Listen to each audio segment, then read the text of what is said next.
The river had been there long before the village learned how to speak its own name.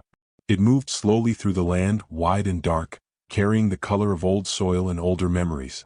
Its surface reflected the sky by day and swallowed the stars by night.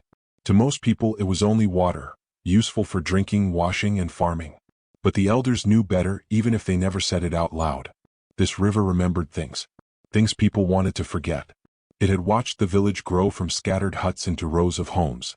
It had seen births celebrated with laughter on its banks, and deaths mourned in silence nearby. Tears had fallen into its current, mixing with rain and blood and time. Promises had been whispered to it in fear. Lies had been buried beneath its gentle sound. The river never spoke to everyone. It listened. It listened when mothers cried quietly at dawn. It listened when men argued and pretended nothing was wrong. It listened when children disappeared from the water's edge and no one asked too many questions. The river carried these moments deep within itself, holding them the way the earth holds bones. And then one day it found a child who could hear it. The boy did not understand at first. He only felt calm when he sat near the water. When the world felt heavy, the river felt light. When people turned away from him, the river stayed. Its sound changed when he was close, softer, slower, as if it were breathing with him. The river did not shout its secrets. It never rushed. Truth it knew could break a heart if it came too fast. What it carried was not kindness alone. Some of what the river remembered was unbearable. It held stories of love lost too soon, of wrong choices made in fear, of silence that protected the powerful and crushed the weak. And one day it would begin to share these stories, not because it wanted revenge but because truth does not stay buried forever. When the river finally spoke, it would comfort the boy, and it would destroy the lies of the village. The water continued to flow, calm and patient, waiting for the moment when memory could no longer remain quiet. Because rivers, like truth, always find a way forward. The boy's name was never spoken with ease. In the village, names carried weight. They were meant to anchor a person to family, to land, to history. But when people said the boy's name, their voices often dropped, as if the sound itself might invite trouble. Some said it with pity, others with fear. Most said it as little as possible. He was different and everyone knew it. He moved through the village quietly, like someone afraid of disturbing the air. While other children chased each other through the dust or shouted near the fields, he walked alone, eyes lowered, fingers always busy with something small. A stone, a leaf, a piece of string. He noticed things others missed. The way shadows stretched before rain, the way birds fell silent before dusk, the way the river changed its voice with the wind. People mistook his silence for weakness. They did not see the storm of thoughts inside him, or the deep feelings he struggled to name. He felt everything too strongly. Joy came with tears. Sadness came like a weight on his chest. Anger made his hands shake. He learned early that showing emotion only made people step farther away. So he learned to hide it. Home was a place of thin walls and thinner patience. There was never enough food, never enough time, never enough warmth. Loss had settled into the house like dust, covering everything no matter how often it was swept away. The boy carried that loss inside him even when no one spoke of it. Some absences were louder than words. At night, when sleep refused to come, he listened to the distant sound of water. Even from far away, the river reached him. Its steady rhythm felt like a heartbeat, slow and steady, reminding him that something in the world was still alive and moving. The river called to him without calling. Each day he found excuses to walk toward it. He would say he was gathering firewood or checking traps, but his feet always led him to the same place. There, at the riverbank, he finally allowed himself to breathe. When he sat beside the water, the world softened. The river changed when he arrived. Its surface smoothed as if calming itself. The current slowed near the shore, gentle enough to touch without fear. Sometimes the water lapped at his ankles, warm and steady as if greeting him. He did not question it. He only felt a sense of being seen. He spoke to the river in thoughts, not words. He told it things he could not tell anyone else. How lonely he felt, how tired he was of being watched and whispered about, how he wished someone would look at him and not see a problem to avoid. The river answered in small ways. Its sound shifted when he was sad, low and careful. When he felt overwhelmed, the breeze would rise, carrying the water's cool breath to his skin. Once, when he cried quietly, the river swelled just enough to wash away his footprints, as if protecting his pain from the world. The village noticed. People began to whisper that the boy spent too much time near the water. They said the river had marked him. Some claimed he was cursed. Others said he was fragile, too weak for the hard life they lived. Mothers pulled their children closer when he passed. Elders watched him with narrow eyes, measuring something they did not understand. No one asked him why he went there. No one asked him how he felt. The boy felt safest where he was least wanted, by the river that did not judge him, did not rush him, did not demand he be anything other than what he was. In its presence, his loneliness eased. The weight in his chest lifted, if only for a moment. He did not yet know that this closeness came with a cost.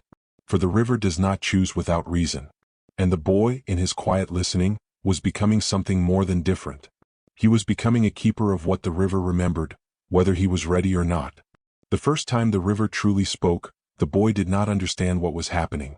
It began on a morning like any other.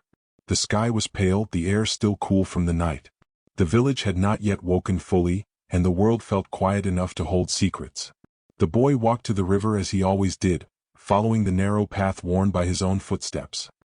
He sat at the edge of the bank and let his fingers trail through the water. At first there was only the familiar sound, the gentle rush, the soft pull of the current. It comforted him the way it always had. He closed his eyes, breathing slowly, letting the river's rhythm settle his thoughts. Then the sound changed. It deepened, growing heavier as if the water itself was carrying weight. The current near him slowed, circling instead of flowing forward. The air felt thick, pressing against his chest. He opened his eyes, heart pounding, and saw the surface ripple in uneven lines. The river was no longer just moving. It was remembering. Images filled his mind without warning. Not dreams, not imagination. Memories that were not his. He saw the riverbank years ago, crowded with people. Faces twisted with fear and anger. Voices raised, sharp and urgent. A man stood near the water, pleading, his clothes torn, his body shaking. The boy gasped and pulled his hand from the river, but the images did not stop. He felt the cold water closing around someone's legs. Heard the sudden splash, the frantic struggle. The river surged, swallowing the man whole. The crowd stepped back, silent now. No one reached out. No one shouted for help. The water darkened, and then it was over. The boy collapsed onto his knees, breath coming fast and shallow. His hands trembled. His mind screamed for the images to stop. But the river was not finished. It showed him what came after. The village elders standing together, faces tight with fear, agreeing without words. The story they would tell. The lie they would repeat until it felt true. An accident, they would say. A foolish man who slipped. A tragedy no one could have prevented. The river held the truth differently. It showed the fear that drove the crowd. The anger that turned away compassion. The moment when silence became a choice. A choice that saved some and destroyed one. The boy clutched his head, tears burning his eyes. He did not want this. He did not want to know. This was too heavy, too cruel, too large for his small heart. When the visions finally faded, the river's sound softened again as if nothing had happened. The surface returned to calm, reflecting the sky like a mirror. The boy stayed frozen, staring at the water. He understood now. The river was not telling stories. It was telling the truth. Fear wrapped around him like a cold blanket. If the river could show him this, what else did it remember? How many secrets had been pressed into its depths? How many lies rested beneath its gentle flow? He felt a terrible weight settle inside him. Knowledge meant responsibility, and responsibility meant danger. The village had buried this truth for a reason. The river did not comfort him this time. Instead, it shared a feeling, sadness deep and endless. Not anger. Not hate. Just sorrow for what had been done and what had been lost. The boy felt it wash through him, heavy and aching. As he stood and backed away from the river, his legs weak, one thought repeated in his mind like a warning drumbeat. The river knew everything. And now so did he. After the river shared its first secret, the village no longer felt the same. The boy walked its paths as he always had, but now every face seemed different. Every smile felt thinner. Every greeting carried a pause that made his chest tighten. It was as if the truth he carried had changed the shape of the world, even though no one else knew it yet. This village had rules, though none were written. They were passed down through looks, gestures, and quiet warnings. You did not ask too many questions. You did not speak of the past unless it was safe and simple. And you never, ever spoke about the river beyond what was necessary. The elders sat each evening beneath the old tree near the meeting ground. Their voices were calm, steady, full of stories that shaped the village's memory. They spoke of hard seasons survived and lessons learned. But certain years were skipped. Certain names were never mentioned. The boy had noticed this before, but only now did he understand why. Silence was their strongest tradition. It protected the village from tearing itself apart. Or so they believed. People carried their guilt quietly, like stones in their pockets. It slowed them, bent their backs, but it kept them moving forward.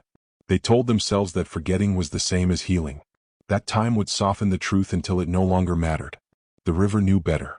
The boy began to notice how people reacted when he passed near the water. Mothers tightened their shawls. Men avoided his eyes. Even children, once careless and loud, watched him with a new kind of curiosity mixed with fear. They had heard the whispers too. That the boy listened too much. That the river favored him. That nothing good came from knowing what should stay buried. One afternoon he overheard two elders speaking in low voices. They stood near the edge of the river but refused to look at it. Their backs were stiff, their words sharp with unease. When they noticed the boy nearby, they fell silent at once. Their eyes followed him until he left, heavy with something close to panic. The message was clear. He was not meant to hear. At home, the silence was even heavier. His remaining family spoke only of daily needs: food, work, survival. The past stayed locked behind closed doors. Once, he almost asked about the man the river had shown him. The question rose to his lips, burning and urgent. But fear stopped him. The river's memory had come with a warning he could feel but not yet understand. Truth spoken too soon could be crushed. And crushed truths often harmed the innocent first. The boy returned to the river that evening, heart pounding. The water was restless, its surface uneven, small waves colliding with each other. The river's voice, once calm, carried urgency now. It did not give him images this time. Instead, it pressed a feeling into him, patience mixed with danger. Not yet. That was the message. The boy sat there until the sky darkened, thinking about the village he thought he knew. About how many lives were shaped by things left unsaid. About how easily silence could become a shield for cruelty. The river flowed on, carrying the weight of every choice made on its banks. It had watched people lie to protect themselves. It had watched children grow up without answers. It had watched justice sink beneath the surface, heavy and forgotten. Now it watched the boy. He was too young to carry this alone. Too gentle to fight an entire village. And yet, the truth had chosen him. As he stood to leave, he felt it clearly for the first time. The village was not built on land or water. It was built on silence. And silence, the boy realized with a quiet dread, could not hold forever. The boy did not understand loss in the way the village spoke of it. Loss, for most people, was a simple thing. A missing goat, a broken tool, a family member gone and remembered with a gravestone and a prayer. But the loss the river showed him was deeper, darker, and personal. It was a hole in his chest that no meal, no warmth, no soft words could ever fill. It began the night the river whispered again, softly, almost imperceptibly. The boy had gone there to escape the village's stares, to sit in the place where he felt some measure of safety. The river's surface gleamed under the moonlight, silver and liquid, carrying shadows that moved like memories. He dipped his fingers in the cool water as if reaching for an old friend, when the river's voice came, not in words but in feeling. Grief. A grief so vast it made his stomach twist. He fell backward on the riverbank, hands clutching at the damp soil. And then the river began to show him. He saw a man, tall, with broad shoulders, hands worn by work, a face marked by laughter lines and worry alike. He saw him walking along the river one rainy evening. The man slipped. Not an accident. Not clumsy. But caught in a current that seemed too sudden, too strong. The river had taken him, swallowed him whole, while the boy's young eyes saw everything. It was his father. The boy had remembered him vaguely, a warm hand, a voice soft but firm. But the memory was fragmented, pieces scattered in the corners of his mind. The river restored them, scene by scene. He saw his father calling out, trying to reach the boy, trying to protect someone else before himself. The boy's throat tightened. He couldn't breathe. His heart beat unevenly as if it too had been drowned. And then came the realization that twisted him even further. His father had not been careless. Someone had left him there. Someone had let him fall. The boy's small body shook with rage and sorrow. Anger burned hotter than grief, mingling with confusion. Who could do such a thing? Why had no one ever spoken about it? Why had the village, his family, allowed him to grow up with fragments and whispers instead of truth? The river did not answer in words.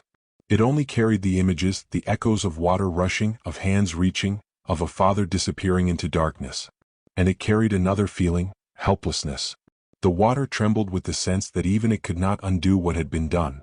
For hours the boy sat there, drenched in the moonlight and in sorrow, unable to speak. His body felt too heavy for grief alone. It was as if the river had poured the entire memory of loss into him, and now it flowed through every vein, every nerve. When dawn came, the village stirred, oblivious. People walked past the river, carrying their own burdens, their own carefully hidden regrets. They never saw him. They never saw the shaking boy at the edge of the water. But the river had chosen him, and that choice came with a price. The boy began to understand something no child should have to understand. The river remembered everything. It held every injustice, every stolen life, every secret that had been buried to protect the living. And it expected someone to carry it forward, to witness what others refused to acknowledge.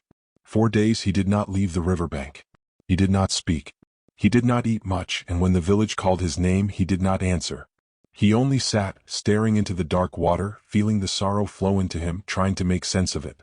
In that silence, the river showed him more. Small things, details that made the loss unbearable. His father's last moments, the expressions on the faces of those who had done nothing, the choices made to hide the truth. It was not punishment. It was remembrance. And yet, in its endless sorrow, there was a strange comfort. The river did not blame him. It did not ask him to fix the world. It only asked him to see it clearly, to carry it in his heart without losing himself entirely. But the burden was already there. He had seen the truth, and the village's silence had made it worse. How could he ever be the same? How could he smile at neighbors who had allowed this to happen, at friends who had laughed without knowing, at elders who had turned their faces away? The grief followed him into every waking moment. At night, he dreamt of his father's voice calling to him from beneath the water, desperate and distant. He woke with a start, tears streaking his cheeks, heart racing. During the day, he moved quietly through the village, unnoticed, carrying the weight of a loss that had never been spoken of aloud. And sometimes when no one was watching, he returned to the river. He laid his head against the cool stone, let the water brush his fingers, and whispered into it. Not a question, not a plea, but a simple acknowledgement. I see you. I remember. The river seemed to answer then, not in visions, but in the gentle lapping of water against the shore. A promise, not of justice, not of revenge, but of memory. It would not let him forget. And through him, the world would not forget either. By the end of that week, the boy understood the terrible truth about the river. It did not take carelessly. It did not act without reason. Everything it revealed, every loss it pressed into his heart, was part of something larger. The river had chosen him as witness, guardian, and messenger. And with that choice came an unbearable certainty. The village would never be the same once he began to speak what he had seen. For the first time, the boy realized that some losses were not meant to be healed quietly. Some truths demanded to be carried. Some grief demanded attention. And the river would not let him forget. After the river had shown him what it had taken, the boy could no longer see the village in the same way. Every face, every gesture, every whisper seemed to carry secrets he had not yet been told. And yet, even with this knowledge, he had learned the river could not be rushed. Its lessons came slowly, measured, weighted with care, but this time it was different. The warning began on a morning that seemed ordinary. Mist hovered over the river like a veil, curling around the trees and the reeds. The boy approached the bank, his feet careful on the damp earth. Something in the air felt heavier than usual, a quiet pressure that made him pull his shoulders in and hold his breath. The river's surface was still, almost unnaturally calm, reflecting the sky like glass. Then he heard it, a subtle change in its current, a sound beneath the usual gurgle and flow. It was a low vibration, deep and urgent, threading through the air and into his chest. The boy froze, listening. His heart raced. The river's voice was no longer gentle. It carried the unmistakable weight of warning. Danger was coming. He did not understand the shape it would take, only that it was near. The river pressed images into his mind, not full visions this time, just fragments. Shadows moving behind windows, whispered words not meant for children, eyes watching him from corners of the village. The boy's stomach twisted. He had seen loss before, had felt grief and helplessness. But now there was fear, cold and sharp, coiling through him like a snake. He rose to his feet, glancing toward the village. People were beginning their day, moving as they always had, unaware of the storm pressing just beyond perception. Mothers carried baskets of vegetables. Children ran between huts, laughing and shouting. Men hauled tools for the fields. Nothing seemed unusual. And yet, the boy knew the river could feel it, could sense what they could not, a secret that threatened to break open. For hours he sat at the edge of the river, waiting, listening, learning. The water tugged at his thoughts like it had before, reminding him that silence could no longer protect him, or anyone else. He understood something essential. The river was telling him to be ready. Not just to see truth but to bear it and perhaps to speak it. He remembered the first secret, the death, the betrayal, the lies hidden under years of polite smiles and hushed tones. And he realized this warning was different. This was no memory from the past. This was a danger that still moved, alive, and circling the village like a predator. The boy tried to imagine what might happen if he spoke too soon. If he told anyone what he knew, what the river had shown him, could he prevent disaster? Or would he only make things worse? The thought of exposing the truth terrified him. He had seen the cost of knowledge, the grief, the blame, the anger. And yet, staying silent now seemed impossible. The river pulsed beneath him, slow and insistent. Its currents brushed against his hands, cold and alive, as if reminding him that the choice was his alone. It whispered not in words but in feeling, "You cannot run. You cannot hide. You must be patient, but you cannot do nothing." At that moment, the boy realized the nature of courage. Courage was not the absence of fear. Courage was the willingness to act in spite of it. And fear was everywhere in the village now, even if they could not name it. Late in the afternoon, the village began to change. Small things. A door left open where it had been closed, the way a child's laughter stopped abruptly when someone appeared, the way the elders exchanged glances that did not reach their eyes. Whispers rose and fell like wind in the reeds. The boy watched silently, understanding that the river had been right. Something was coming, something that would demand choices no one was ready to make. That night, he dreamed of the river rising, swelling beyond its banks. The water poured into the streets, carrying images of truth and loss together. He saw the villagers, frantic, faces pale and eyes wide with fear, running toward safety that would not come quickly enough. He saw himself, standing at the center, helpless, heart full of knowledge too heavy for a child's shoulders. And he woke gasping, soaked in sweat, heart pounding. The river's warning did not end with the dream. The water at the edge of the bank seemed to thrum, restless, as if it had crossed into the night world and returned with a message of urgency. The boy knelt, pressing his hands into the cool water, trying to listen more clearly. The river's flow carried both caution and insistence. Be patient. Wait. But be ready to act. Do not let fear paralyze you. Choose when the truth will emerge. In the days that followed, he noticed even more changes. People avoided him more than before.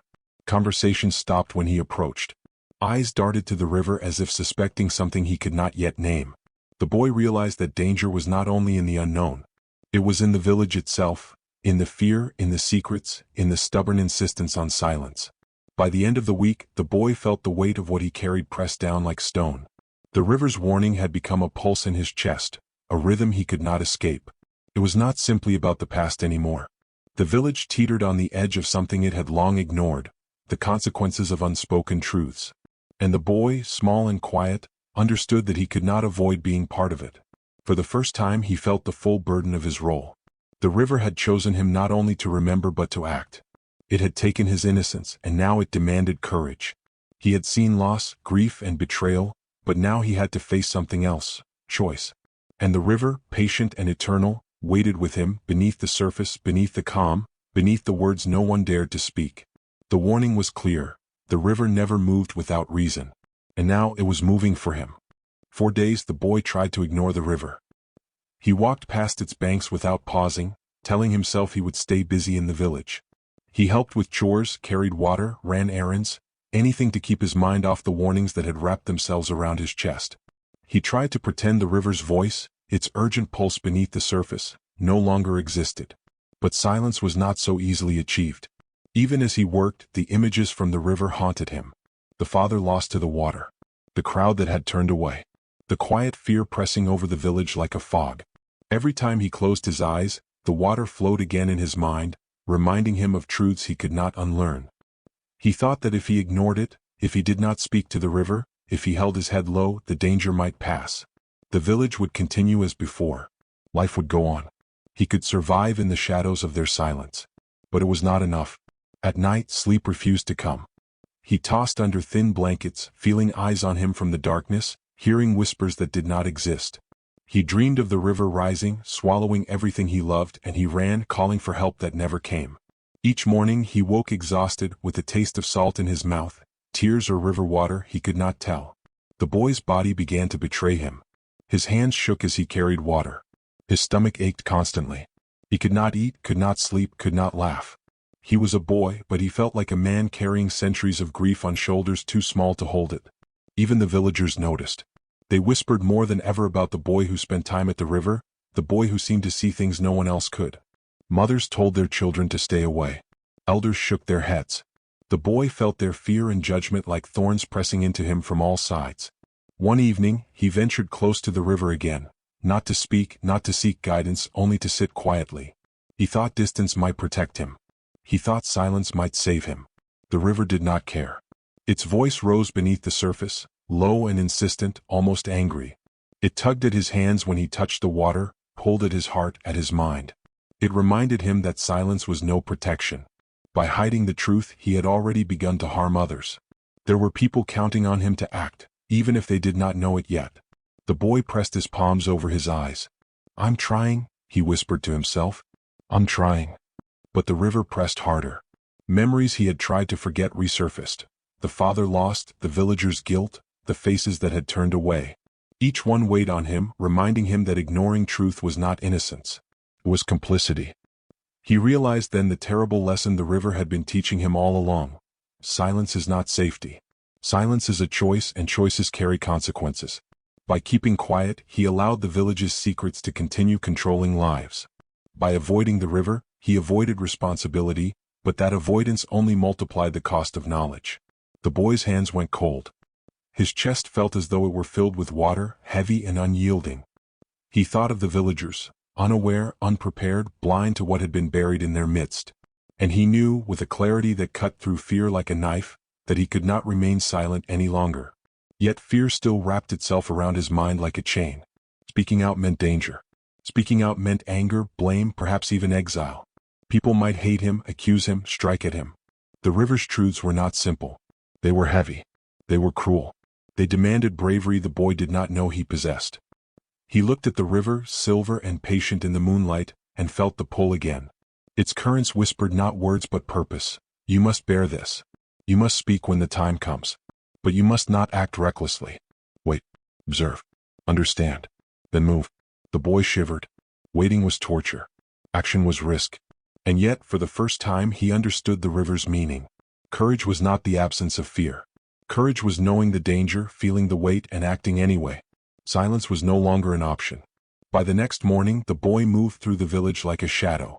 He watched people closely, listening to their hushed conversations, noting the flickers of recognition when the river was mentioned.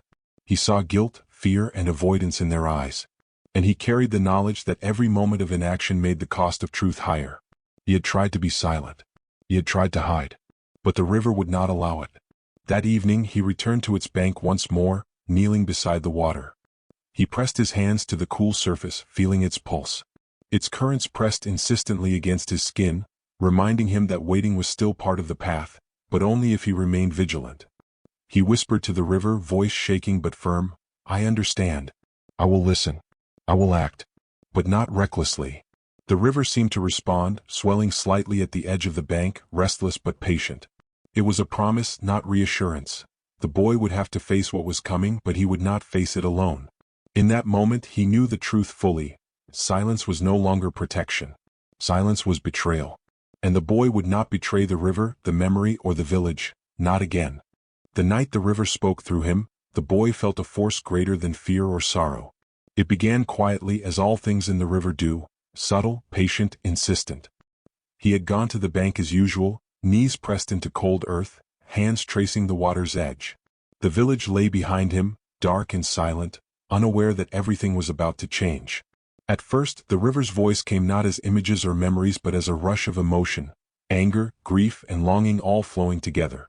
The boy could feel it through his skin, through his chest, through his very bones. He trembled and tried to resist. He told himself to stay still, to keep silent, to let the river rest. But this time the river would not be ignored. A sudden surge rose beneath his hands, lifting him slightly as if the water itself were pulling him into its depths. And then the boy began to speak. Not in his own voice. The words came from the river, carried through him, sharp and clear. He spoke of loss and betrayal, of wrongs buried beneath polite smiles, of silence that had protected the guilty and punished the innocent. He told of his father, of the man who had died because people chose to look away. He spoke of the lies that had become the village's history, the truths that had been pressed under mud and time. As he spoke, the river shimmered and swirled. The moonlight reflected off the surface, casting ghostly patterns on the boy's face. It seemed to him that the river was alive in a way it had never been before, as if it too were determined that the world hear its story. The boy did not stop, even when his voice shook, even when his throat burned. He could hear the river behind his words, urging him on, carrying him forward. And in that moment he understood. This was not his courage alone. The river had chosen him, yes, but it was speaking through him because the world would not listen otherwise. He saw figures moving toward the bank, villagers drawn by the sound. Their eyes widened as they heard the words, recognizing truths they had long avoided. Shock, denial, and fear rippled through them. Some turned away as if the water itself were too much to face. Others froze, rooted in guilt, unable to deny what they had long known in secret. One by one the stories came out through him. The theft, the betrayal, the choices made in panic and self-preservation. The river revealed the moments that had been hidden in plain sight, the wrongs no one had dared name. The villagers' faces reflected every lie they had told themselves and each consequence they had ignored. The boy's own heart ached with each revelation. He had carried the knowledge for so long, feeling its weight in every quiet moment, and now, as it poured out of him, the burden lightened only slightly. The river's voice gave the village no comfort, only truth. And truth, once heard, could not be unlearned. Some of the villagers wept. Others cursed. A few whispered apologies, almost inaudible over the rushing of the river. Arguments flared. Old grudges ignited. But the boy, though terrified, could not stop. The river had chosen this moment, and it would not allow silence again. Hours passed, or maybe only minutes. Time seemed suspended at the riverbank. And then, gradually, the flow of words slowed. The boy sank to his knees, exhausted, shaking, but aware that the river had done what it had needed to do. The villagers stared at him, some with fear, some with awe, some with shame. They had witnessed the truth and they could not ignore it. In the quiet that followed, the boy looked down at the water. It was calm again, mirroring the night sky as if nothing had happened. But he knew it had. The river had spoken through him and the village would never be the same. For the first time he felt a strange sense of relief. The weight of carrying the river's secrets had shifted. It was no longer solely his burden. The villagers had heard. They had seen. They could no longer pretend the past did not exist. And yet he also understood the cost. Some would turn against him. Some would blame him for speaking truths they could not face. Some would fear him for being the river's chosen vessel. But the boy did not regret it. The river had entrusted him with something far greater than safety or comfort. It had entrusted him with the power to awaken a village to itself. He rose from the riverbank, drenched in moonlight and sweat, and looked back at the village. Faces peeked from doorways, silent and uncertain. The boy's hands still trembled, but his heart was steadier than it had been in years. He was no longer simply the child who listened. He had become the voice through which the river spoke. The water at his feet swirled gently as if acknowledging his courage. It had chosen the right moment and it had chosen the right child. And somewhere deep inside him, the boy knew this was only the beginning. The river had revealed the truth, but now the consequences would follow. For the first time, he understood what it meant to be a part of something larger than himself. The river had flowed through him and in doing so, it had changed everything. The village would awaken. The past would no longer hide in silence. And the boy, small and quiet no longer, would carry both fear and hope into the days to come. When the river spoke through him, the boy thought the hardest part was bearing the truth. He had underestimated the weight of what would follow.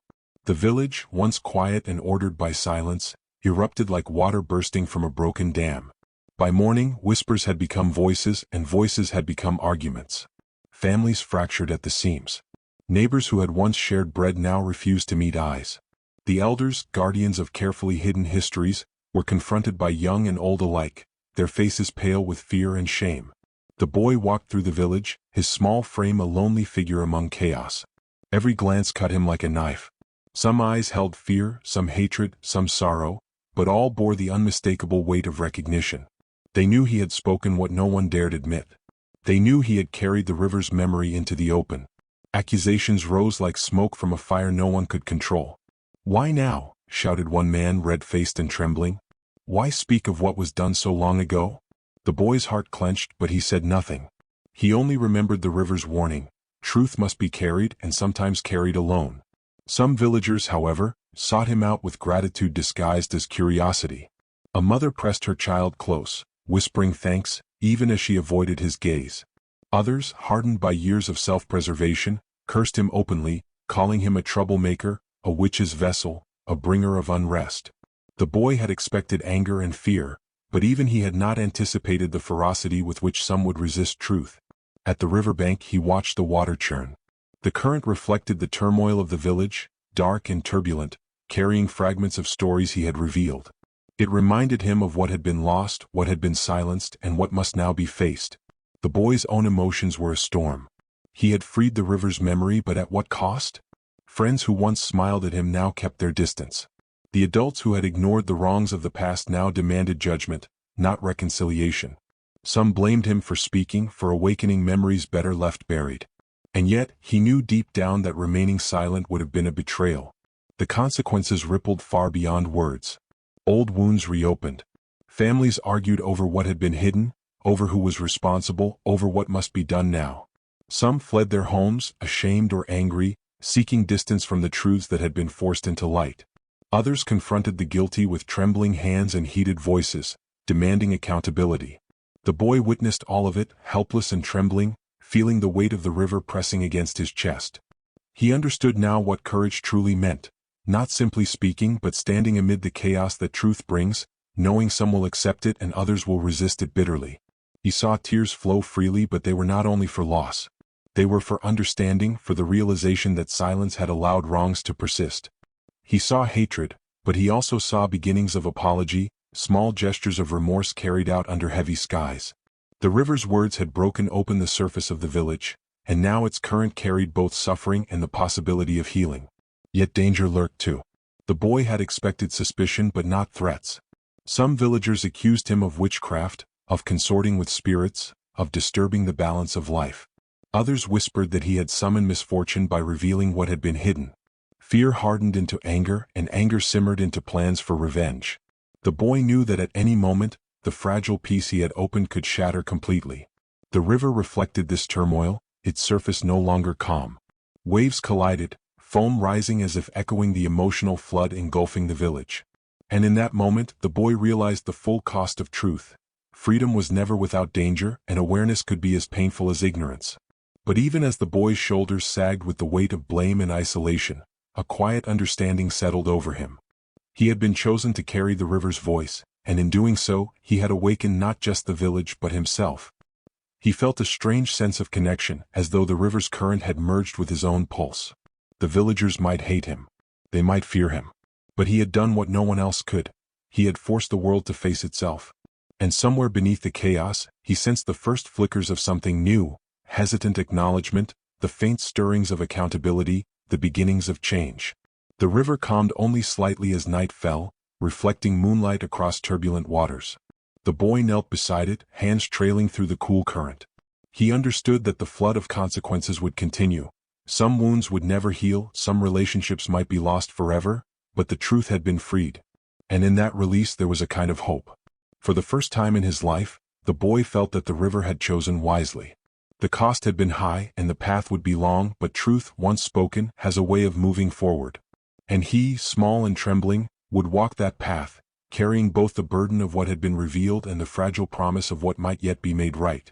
After the storm of truth had swept through the village, a fragile quiet settled over the banks of the river. The boy sat at its edge, knees drawn to his chest, staring into the dark water that reflected both the moon and the weight of everything that had come before. The village was changed, though not yet healed. Some faces were pale with grief, others with shame, and a few glimmered with tentative understanding. But the boy's heart was heavier than any he had ever known. For weeks, he had watched the ripple effects of the river's revelations. Families had argued, some shouting, some crying. Some villagers had fled, unable to bear the mirror of their own guilt. Others had confronted the elders, demanding apologies and action. The boy had expected anger, fear, maybe even vengeance. And yet, there had also been moments of quiet repentance. A mother kneeling beside a child she had neglected, a man returning what had been stolen, a stranger forgiving another without words, just a hand pressed over a wound. But still, the river pressed against him, insistent, patient, its voice beneath the water like a heartbeat. And this time, its message was not a warning or a flood of memory. It was a question, gentle but impossible to ignore. What now? The boy pressed his hands to the cool surface, letting the water ripple through his fingers. He realized that the river did not seek punishment. It did not demand vengeance. The river had witnessed countless tragedies, countless lies, countless silences. And yet, after all it had shown him, it asked only for acknowledgement, for understanding, for a willingness to carry what was remembered into the future. It was forgiveness, not retribution, that the river desired. Not anger, not fear, not the endless cycles of blame, but recognition that the past existed, that loss had been real, that mistakes had been made, and that life must continue with that truth in mind. The boy thought of his father, of the injustice of his death, of the burden he himself had carried in silence and in revelation. He thought of the villagers, many of whom had never intended harm but had been complicit through their avoidance. He thought of himself, a small child who had been chosen to bear witness to what no one else could face. And slowly he understood. Forgiveness did not erase the past. It did not undo the wrongs. But it allowed those who remained to heal, to take small steps toward rebuilding what silence had fractured. It allowed the river to rest. And it allowed him, finally, to breathe without the weight of unending sorrow pressing his shoulders into the earth. He whispered into the water, soft but steady, "I understand. I will remember. And I will carry what I must, but I will not let anger guide me. I will honor what was lost, and I will help those who remain to do the same." The river responded with a gentle swell, brushing his hands, its surface smooth and reflective. The pulse beneath the water softened. It was no longer insistent, no longer warning. It waited, patient and eternal, trusting him to continue the work that had begun. In the days that followed, small changes began to take root. Villagers began speaking more openly, cautiously at first, then with growing honesty. Apologies were offered and accepted, even when voices trembled.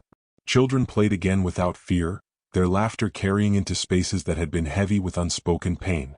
The boy walked through the village, quiet but present, feeling the current of life beginning to flow once more, not without scars but with the first hint of peace. He returned to the river each evening, not in fear or grief, but in understanding and gratitude.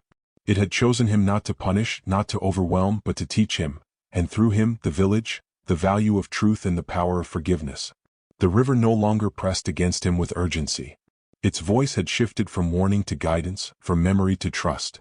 And the boy understood at last that this was what the river had always asked for: acknowledgement, reflection, and the courage to let life continue with eyes open and hearts willing to forgive. He smiled faintly, tracing the ripples in the water, feeling the current beneath his hands. The village would rebuild. The villagers would remember, and in that remembrance, they would find both humility and hope. And he, small but resolute, would carry the river's lessons, its stories, its truths into the days to come. The river had asked for nothing more than recognition, and finally the boy could give it freely. Years had passed since the river spoke through him. The boy, once small and trembling, was now a young man, taller, steadier, yet marked by all he had seen. His eyes held the weight of memory, but also a calmness that came from understanding the river's lessons. He walked along its banks often, not in fear, not in grief, but in quiet companionship with the water that had shaped his life. The village had changed too.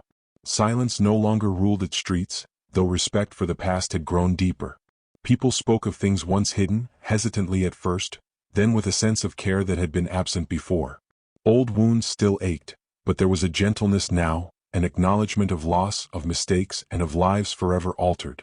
The river ran as it always had, wide and ancient, carrying its memories and currents no one could fully grasp. But its voice was quieter now, more subtle, no longer urgent.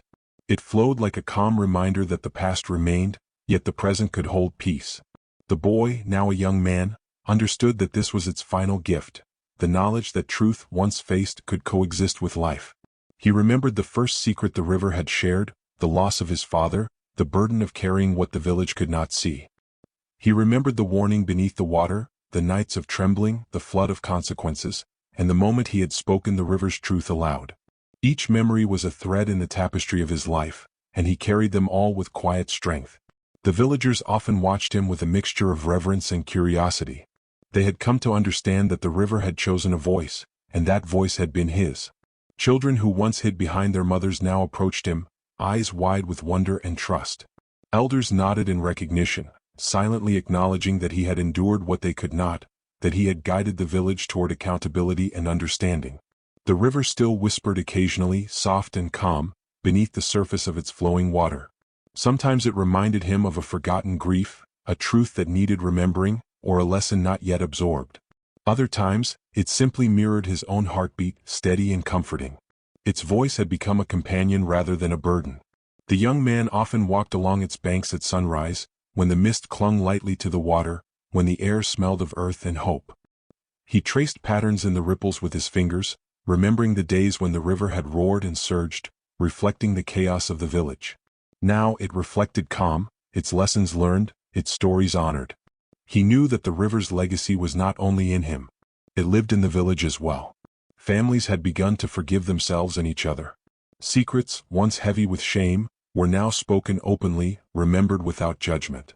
The villagers carried their pasts differently, guided by the understanding that the river had taught the boy so long ago, that truth and acknowledgement could coexist with compassion, and that silence could give way to remembrance. One evening, as the sun dipped below the horizon, the young man knelt beside the river. He pressed his hands into the water, feeling the gentle current swirl around his fingers. He whispered softly, not as a child anymore but as a guardian of memory, "I remember. I will carry it. And I will help others remember too." The river responded with a subtle ripple, a quiet affirmation, as if to say that the lessons had been received.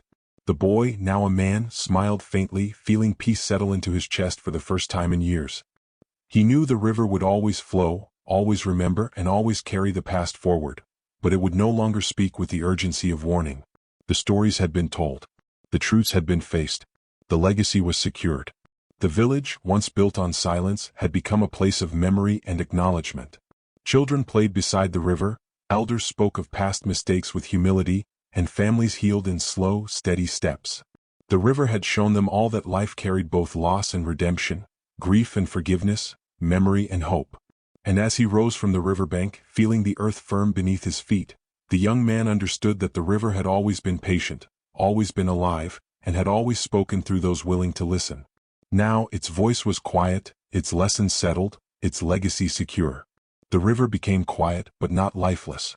Its stories flowed beneath the surface, waiting to remind, to teach, and to connect the past with the present. And the boy who had listened so long ago, now a man, walked beside it with steady steps, carrying memory, truth, and hope into the days yet to come. The river had finished speaking. The village had begun to listen. And the boy, once chosen, had finally found peace.